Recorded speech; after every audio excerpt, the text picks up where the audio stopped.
warahmatullahi wabarakatuh.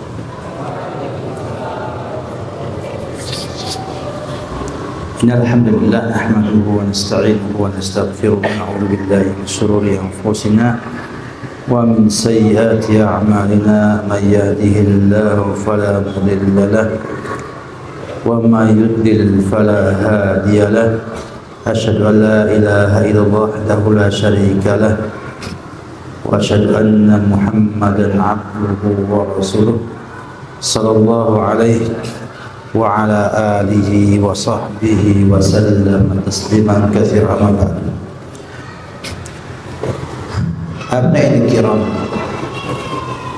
alhamdulillah kita bersyukur pada Allah Subhanahu wa taala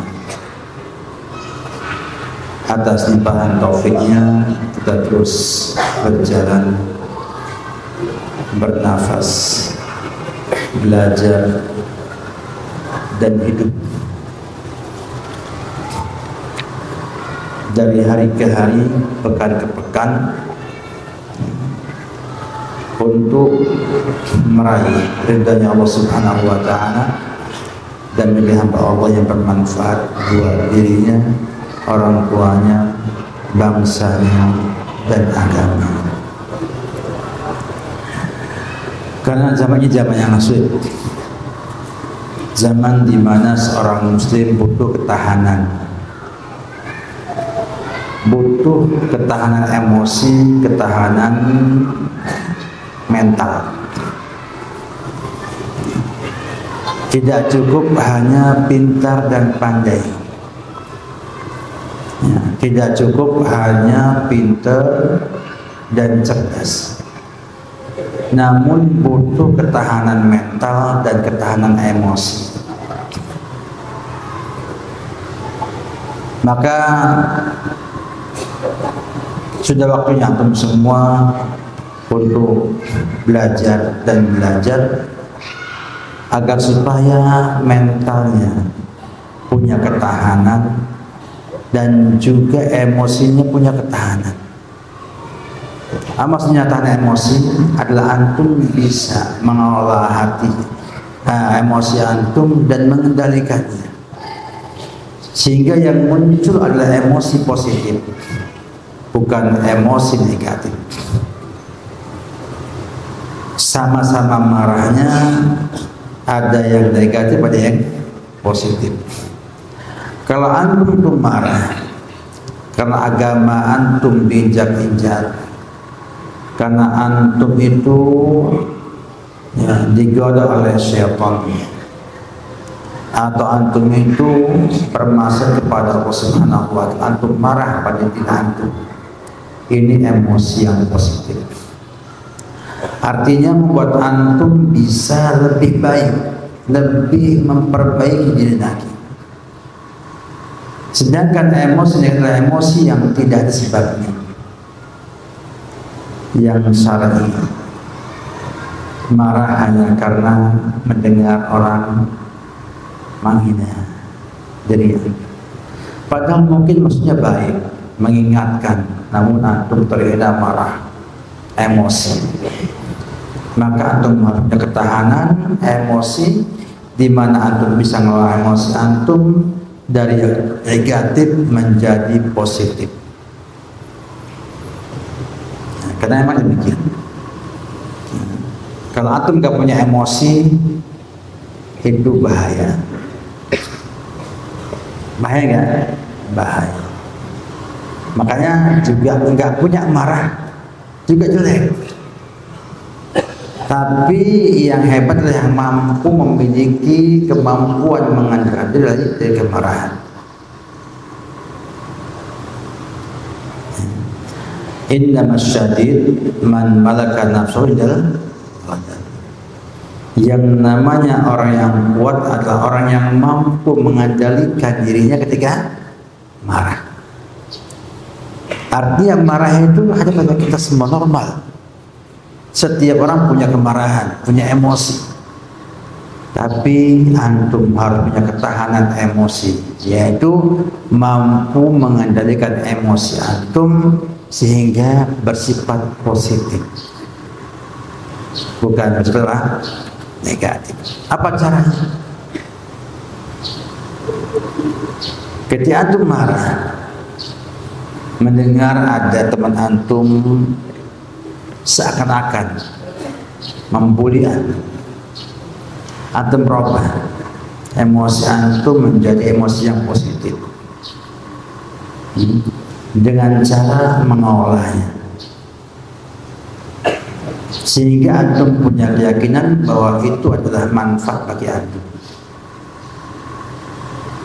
bermanfaat bagi antum, sehingga nggak cengeng.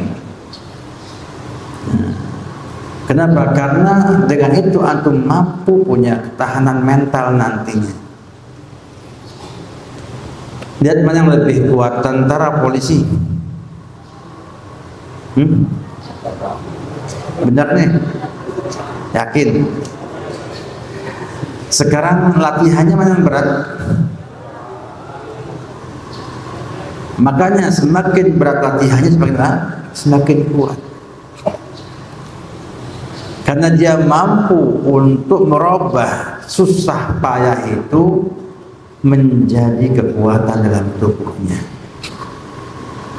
Saya yakin pertama kali dia digodlok, ya, suruh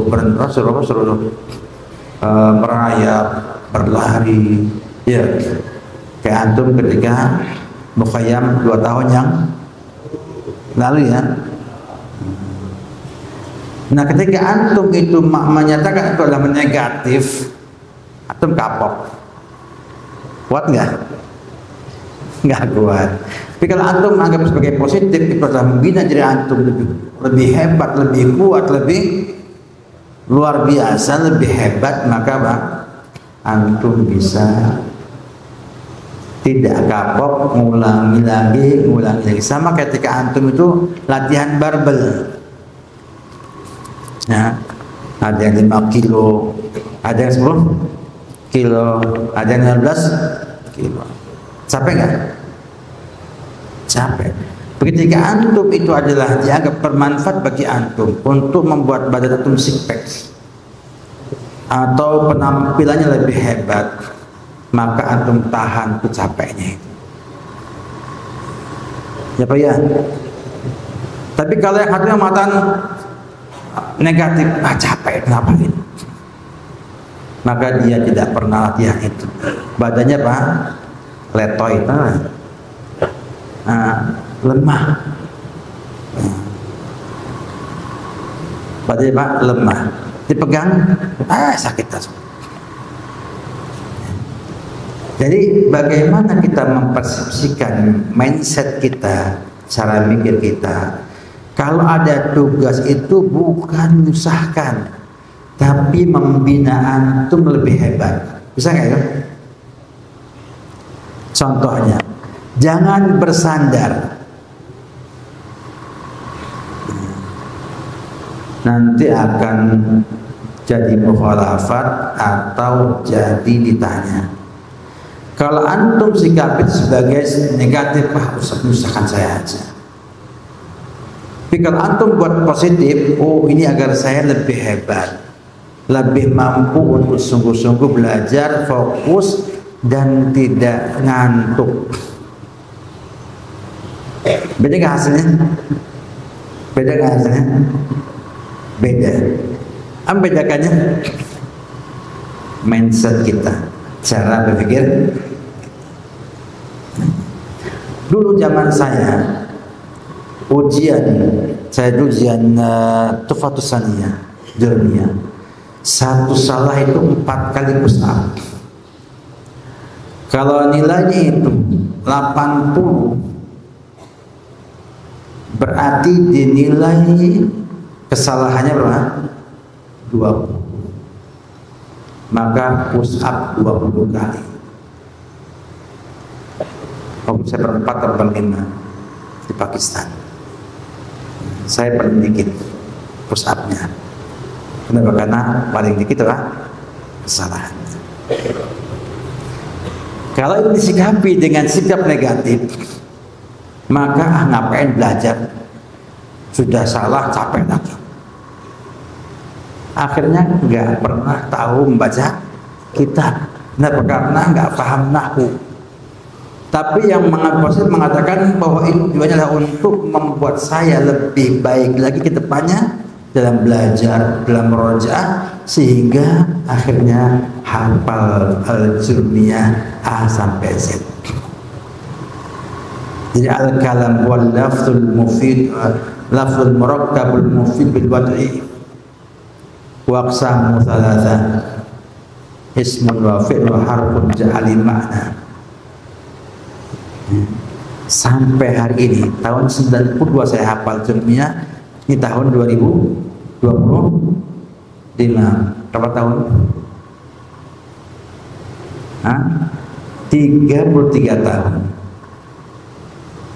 Masih bisa, Pak? Kenapa? Karena kalau sampai nggak hafal betul disuruh push up. Mental, persepsi harus benar. Ketika antum sedang belajar hari Kamis, bila niatnya antum, wah Ustaz susah saya aja, saya ngantuk tidur, maka apa? Akan bangunkan dulu.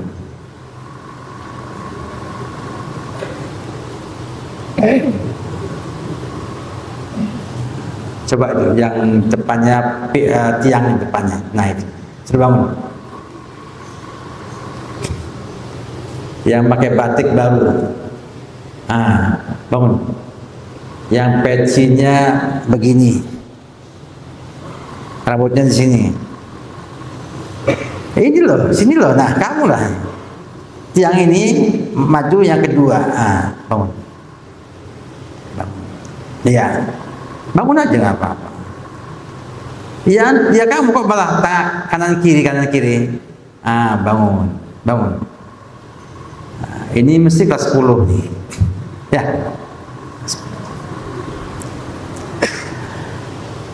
Sekarang coba jelaskan. Wah susah jelasnya. Kira-kira apa yang kamu dapatkan dari ngaji hari Kamis siang?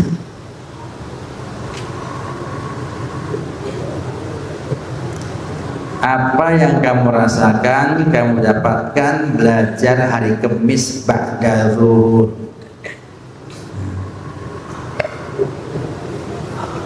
Ngantuk? Ngelamun?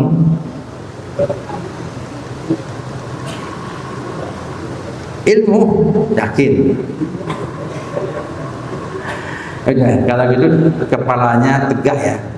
Jangan dibuat kayak onta minum air.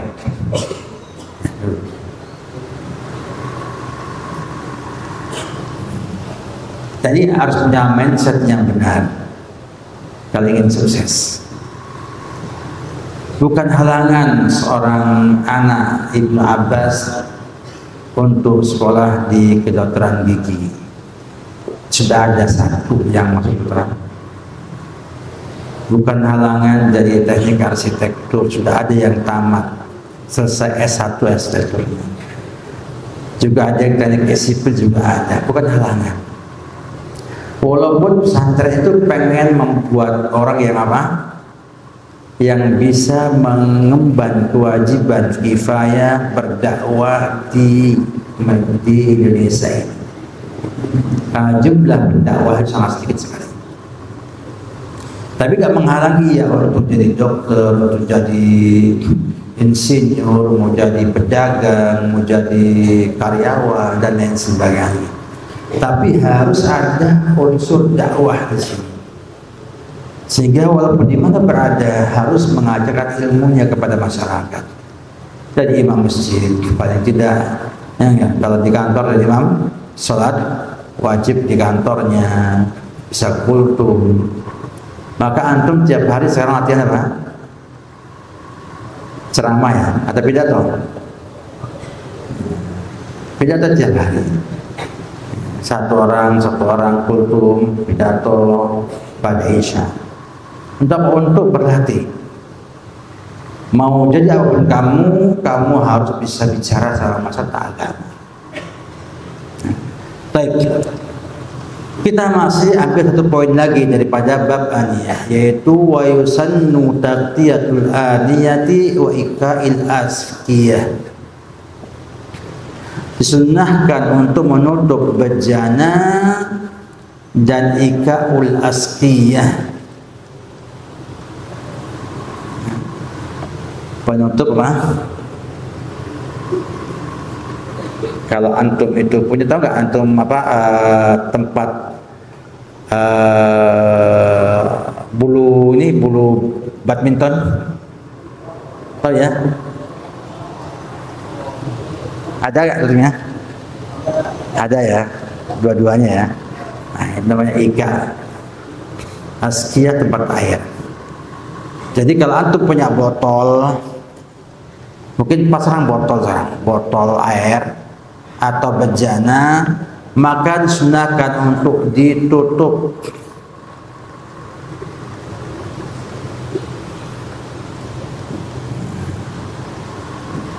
Jadi tutup. Sebagaimana disampaikan oleh hadis Jabir bin Abdullah bahwa Rasulullah SAW pernah bersabda, "Ghattul ina", tutupilah bejana. Wa auqus saqa, dan tutuplah botol-botol ataupun pika ya. Wa aghliqul baba, tutuplah pintu. Wadfi'us siraj, matikanlah lampu. Kapan ini?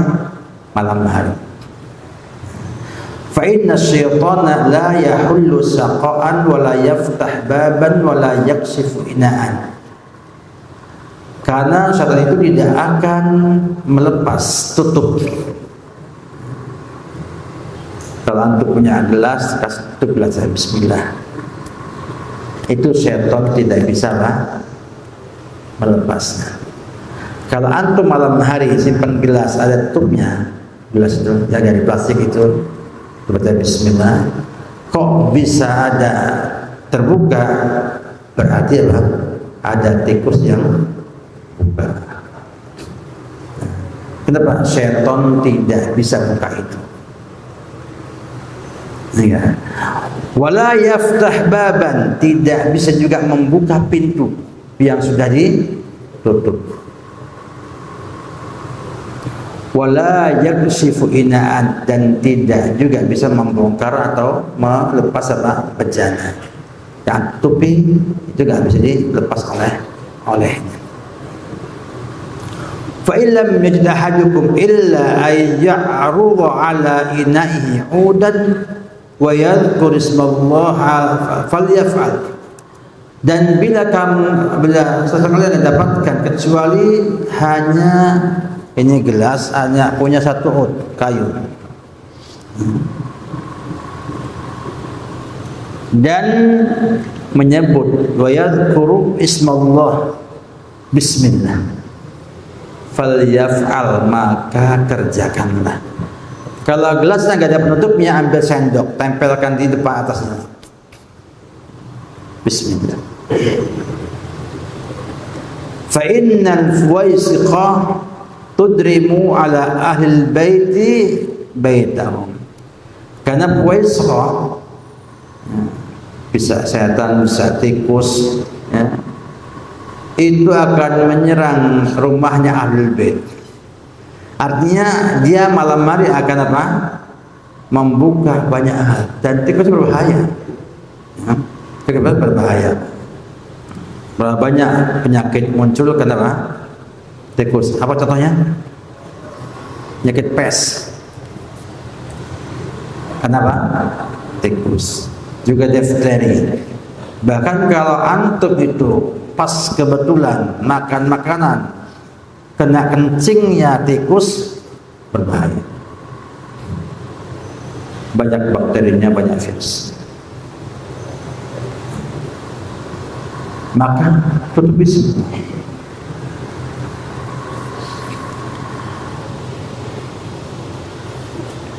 Demikian juga dalam riwayat Imam Muslim dikatakan, apa sebabnya kok ditutup? Kata Nabi kita Muhammad SAW, ghattul ina, tutuplah bejana, wa auqus siqa, botol pun Tertuju ya, sama ya. Fa inna fis sanati lailatun. Fa inna fis sanati lailatan yanzilu fiha wabah. Karena ada satu malam dalam setahun itu akan turun wabah penyakit. La yamurru bi ina'in laysa alaihi ghidha. Tidak akan melewati ya, bejana yang tidak ada penutupnya, ausaqa laisa alaihi bika, atau botol tanpa apa? Nutup, illa nazala fihi min dzalika, kecuali akan turun padanya wabah tersebut. Untuk kesehatan itu kita diminta untuk nutup gelas, nutup cangkir kita ataupun botol kita tutup malam hari. Dan ini terbukti dalam penelitian. Ada satu malam di mana ada hewan-hewan yang namanya dalam mudhannabat atau yang lainnya yang membawa penyakit dan akan melewati apa? Bejana yang tidak tertutup tersebut, sehingga akan muncul wabah, bakteri dan yang lain-lain. Namun kita yakin bahwa Nabi itu bicara dengan apa? Wahyu dari Allah Subhanahu wa Ta'ala. Maka wahyu ini kita pegang baik-baik. Dalam hadis yang lainnya, Imam Bukhari mengatakan, "Idza kana junhul laili au amsaitum fakufu sibyanakum." Kalau sudah masuk malam hari atau sore hari, malam hari awal, maka kufu sibyanakum, tahan anak-anak kecil kalian. Fa inna syayatina tantasiru hinaidin, karena syaitan itu bertebaran ketika itu. Fa idza dhahaba sa'atun minal lail, dan jika terlewat beberapa saat di malam hari, artinya qabla maghrib sampai ba'da maghrib, itu apa? Ditahan semua. Pada malam dikit dilepas, fahulluhum, maka dilepas, main boleh. Ya. Jadi kalau di awal malam hari ditahan, sore menjelang malam sampai beberapa saat kemudian baru dilepas. Fa'aghliqul abwaba wa dzkurusmallahi fa inna syaitan la yaftah baban mughlaqa.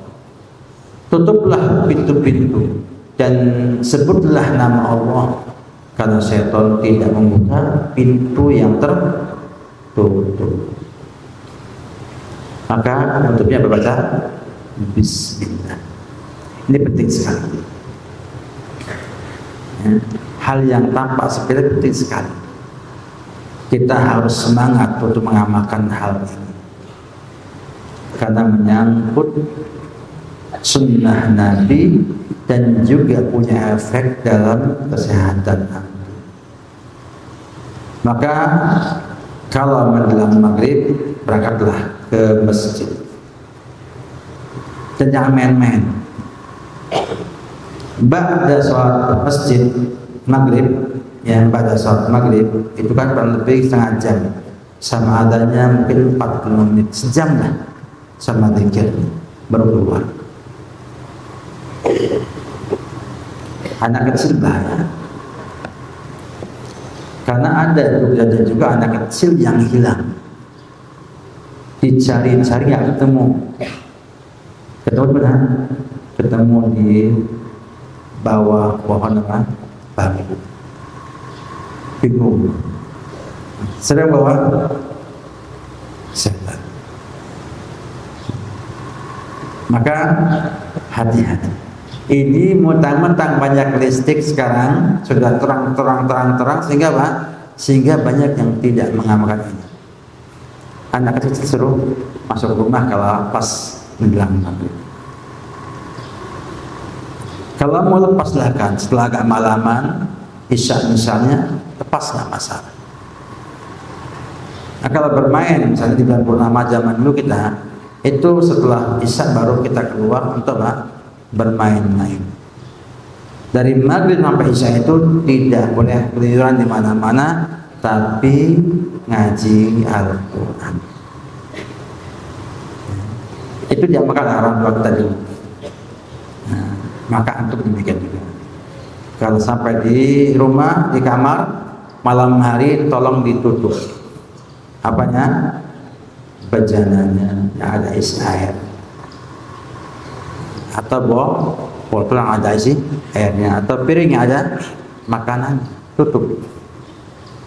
Yang ditutup. Ini sunnah Nabi kita Muhammad SAW. Demikian pada hari ini saya tidak akan panjang lebarkan. Sudah angkat muka semua. Kita sederhana, pelan-pelan, setengah jam cukuplah siang hari untuk mengaji. Mudah-mudahan bermanfaat untuk antum dan insya Allah nggak ada yang berat. Jadi ketemunya saling nasihati dan disiplin adalah perkara yang penting dalam hidup antum semuanya. Demikian. Assalamualaikum warahmatullahi wabarakatuh.